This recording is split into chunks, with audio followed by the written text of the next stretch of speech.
नमस्कार दोस्तों, स्वागत है आप सभी लोगों का एक बार फिर से हमारे इस इस्माइल फैमिली चैनल पर।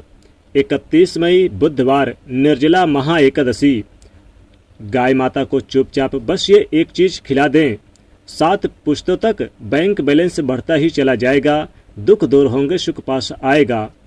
दोस्तों, ज्येष्ठ मास के शुक्ल पक्षी एकादशी को निर्जला एकादशी कहा जाता है और जैसा कि नाम से ही पता चलता है कि निर्जल रहना यानी बिना जल के आप पूरी तरह से इस व्रत को कर सकते हैं। निर्जल रहकर बिना कोई आहार लिए ये व्रत किया जाता है और ज्येष्ठ मास की तपती गर्मी में निर्जल रहना एक तपस्या के समान है।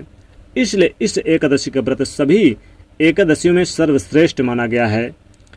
इसीलिए इसे निर्जला एकादशी भी कहते हैं, क्योंकि इस दिन जल बिल्कुल नहीं ग्रहण किया जाता। इस एकादशी को भीमसेनी एकादशी भी कहा जाता है, क्योंकि महर्षि वेदव्यास जी के अनुसार भीमसेन ने भी इस व्रत को धारण किया था। मान्यता है कि इस एकादशी का व्रत रखने से वर्ष भर की सभी एकादशियों का संपूर्ण फल आपको प्राप्त हो जाता है। दोस्तों, निर्जला एकादशी में एकादशी के सूर्य उदय से लेकर द्वादशी के सूर्य उदय तक बिल्कुल भी जल ग्रहण न करने का विधान है। इसलिए इस एकादशी को निर्जला एकादशी कहा जाता है। इस दिन निर्जल रहकर मतलब ज्येष्ठ मास की तपती गर्मी में पूरी तरह से निर्जल रहकर निराहार रहकर भगवान श्री हर विष्णु जी की पूजा करने से और मंत्रों का जाप करने से वर्ष भर की जो 24 एकादशी होती है उनका संपूर्ण फल आपको प्राप्त हो जाता है और भक्तों के मन की समस्त मनोकामनाएं भी पूर्ण होती है। लंबी आयु की प्राप्ति होती है और मोक्ष की प्राप्ति होती है। तो ये एकादशी बहुत महत्वपूर्ण होती है। ज्येष्ठ मास के शुक्ल पक्ष में इस एकादशी को व्रत रखा जाता है। दोस्तों, इस वीडियो में बताएंगे कि ये एकादशी व्रत कब है दोस्तों, और साथ ही ये भी बताएंगे कि गाय को ऐसी कौन सी इस दिन एक चीज़ खिला दें तो आपकी आने वाली 7 पीढ़ी तक गरीबी की मार न झेलनी पड़े और सुख समृद्धि बरसे। दोस्तों, इस बार की यह जो निर्जला एकादशी है, ये ज्येष्ठ मास की जो शुक्ल पक्षी एकादशी पड़ रही है, ये 31 मई दिन बुधवार को पड़ रही है। दोस्तों, एक समय की बात है जब 5 पांडव बैठे हुए थे और माता कुंती भी उनके साथ थी, द्रौपदी भी उनके साथ थी। सभी भीम से कहने लगे कि तुमको भी एकादशी का व्रत करना चाहिए, क्योंकि हम सभी को प्रत्येक माह के दोनों पक्षों की एकादशी का व्रत करते हैं, लेकिन तुम कोई भी एकादशी का व्रत नहीं करते हो।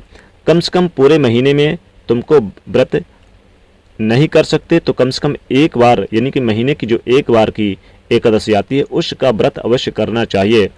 लेकिन भीमसेन क्या करे, वह भूखा नहीं रह पाता, इस कारण से वह एकादशी का व्रत नहीं कर पाता।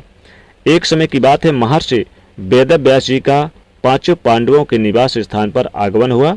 5 पांडव ने उनको प्रणाम किया तथा उनसे पूछा कि महाराज, आप सकुशल हैं, आप कैसे हैं, उनका हालचाल पूछा। उसके बाद भीमसेन ने वेदव्यास जी को प्रणाम किया। वेदव्यास जी को प्रणाम करके भीमसेन ने उनसे प्रश्न करते हुए कहते हैं कि गुरुवर, हे महाराज, ये सभी मुझसे कहते हैं कि मैं एकादशी का व्रत करूं, लेकिन मैं भूखा नहीं रह पाता, मैं भूख सहन नहीं कर पाता हूँ, इस कारण से कोई भी एकादशी का व्रत नहीं कर पाता हूँ। कृपा करके मेरे लिए कोई अति उत्तम ऐसा उपाय बताइए जिससे मैं संपूर्ण वर्ष की एकादशी का व्रत फल प्राप्त कर सकूं। महर्षि वेदव्यास जी ने कहा कि ज्येष्ठ मास के शुक्ल पक्ष की निर्जला एकादशी का व्रत तुम करो। इस व्रत को करने से पूरे वर्ष में जो 24 एकादशी आती है उन सभी का पुण्य फल प्राप्त हो जाएगा। यानी कि पूरे वर्ष की जो एकादशी है अगर नहीं कर पाते हो और केवल ज्येष्ठ मास के शुक्ल पक्ष की निर्जला एकादशी का व्रत कर लोगे तो तुम्हें संपूर्ण वर्ष की एकादशी का पुण्य फल प्राप्त हो जाएगा। साथ ही यदि आप पूरे वर्ष की एकादशी का व्रत करते हैं तो उन एकादशी में यदि आप कोई भी गलती करते हैं, जैसे कि एकादशी के दिन गलती से आप भोजन कर लेते हैं, गलती से आप अन्न खा लेते हैं या फिर गलती से एकादशी का व्रत टूट जाता है, ऐसी स्थिति में यदि आप ज्येष्ठ मास के शुक्ल पक्ष की निर्जला एकादशी का व्रत करेंगे तो आपको संपूर्ण वर्ष की एकादशी की गलतियों का प्रायश्चित हो जाएगा। यानी जो भी दोष होगा, पाप होगा, वह सब समाप्त हो जाएगा और सभी एकादशियों का फल आपको प्राप्त हो जाएगा। भीमसेन ने वेदव्यास जी को प्रणाम किया और उनसे पूछा कि महाराज, आप कृपा करके मुझे इस एकादशी व्रत का किस प्रकार से करना है, कैसे करना है, ये संपूर्ण विधि मुझे बताइए। तब महर्षि वेदव्यास जी कहते हैं कि ये भीमसेन, तुम ज्येष्ठ माह की शुक्ल पक्षी एकादशी के सूर्योदय से लेकर द्वादशी के सूर्योदय तक निरंतर अन्न जल फल फलाहार ये कुछ भी त्याग कर देना। यानी कि इस एकादशी में जल बिल्कुल नहीं पीना और इस दिन बिना जल के निर्जल निराहार बिना फलाहार करके तुम इस व्रत का पालन करना तथा पूरे दिन संयमित रूप से एकादशी के दिन अधिक से अधिक जो है जल का दान करना, मीठा जल इस दिन दान करना और जल कलश का दान करना और अगले दिन द्वादशी तथा जब सूर्योदय हो जाए इसमें इस व्रत का पालन तुमको करना चाहिए। निर्जल एकादशी का यानी कि व्रत का जो पालन किया जाता है वह अगले दिन यानी कि किया जाता है तुलसी पत्र के माध्यम से किया जाता है, क्योंकि यह निर्जल व्रत है। यह व्रत खोलेंगे तो तुलसी और जल से ही खोलेंगे। दोस्तों, इस बार की ये जो निर्जला एकादशी है ये 31वें दिन बुधवार को है और पारण का जो समय रहेगा वो 1 जून को सुबह सूर्योदय से लेकर के सुबह 9 बजे तक रहेगा। इसमें आप पारण कर सकते हैं। दोस्तों, इस बार की निर्जला एकादशी पर कई दिव्य और दुर्लभ शुभ संयोग बन रहे हैं। इस दिन आप सूर्योदय से पहले उठकर नहा धोकर आप स्वच्छ वस्त्र धारण कर लें, पीले वस्त्र धारण कर लें। इस दिन काले नीले भूलकर भी आप वस्त्र ना पहने।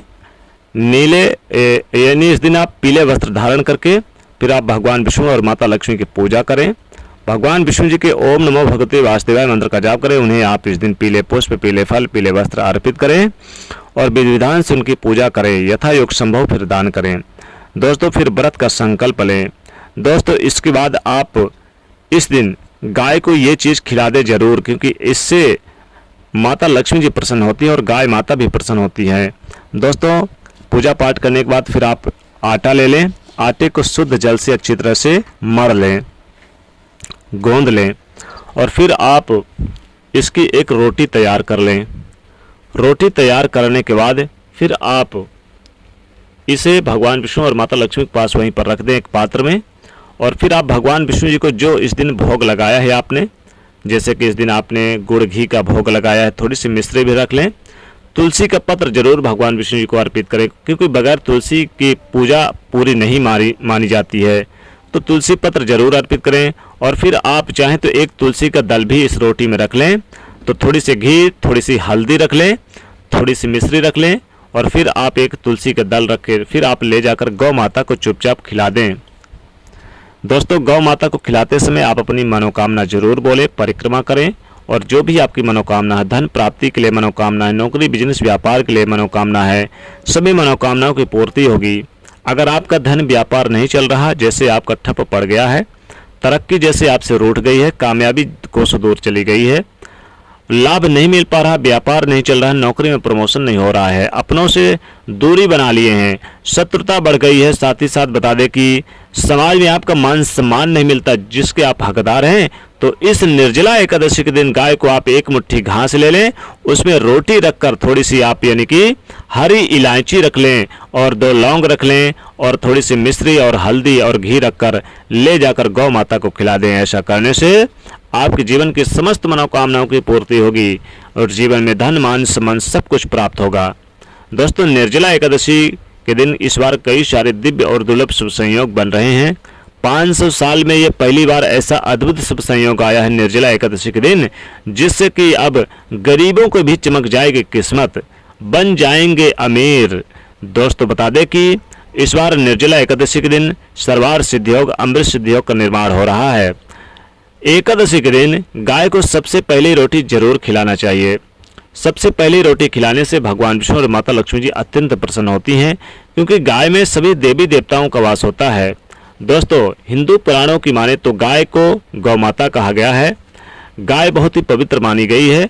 गाय अगर एकादशी के दिन अपने द्वार पर आए आपके, तो निश्चित तौर पर इसे आप कुछ न कुछ जरूर खिलाएं, रोटी खिलाएं या फिर जो भी आपके घर में अन्न है उसे जरूर खिलाएं, लेकिन स्वच्छ और साफ सुथरा ही खाना खिलाएं। गाय में सभी देवी देवताओं का वास होता है। साथ ही दोस्तों, इस दिन गुड़, तिल और घी से बने लड्डू जरूर आप गाय को खिलाएं और इस दिन जल जरूर पिलाएं गाय को, क्योंकि दोस्तों इस दिन जल पिलाने से बहुत ही पुण्य की प्राप्ति होती है। दोस्तों, जीवन के जो अशुभ दोष हैं वो भी नष्ट हो जाते हैं। तो इस प्रकार से ये उपाय जरूर करें, बहुत ही लाभकारी और बहुत ही विशेष फलकारी उपाय है। दोस्तों जानकारी अच्छी लगी हो तो वीडियो को लाइक करिएगा, दोस्तों को शेयर करिए और चैनल को सब्सक्राइब कर लीजिएगा। जय माँ लक्ष्मी।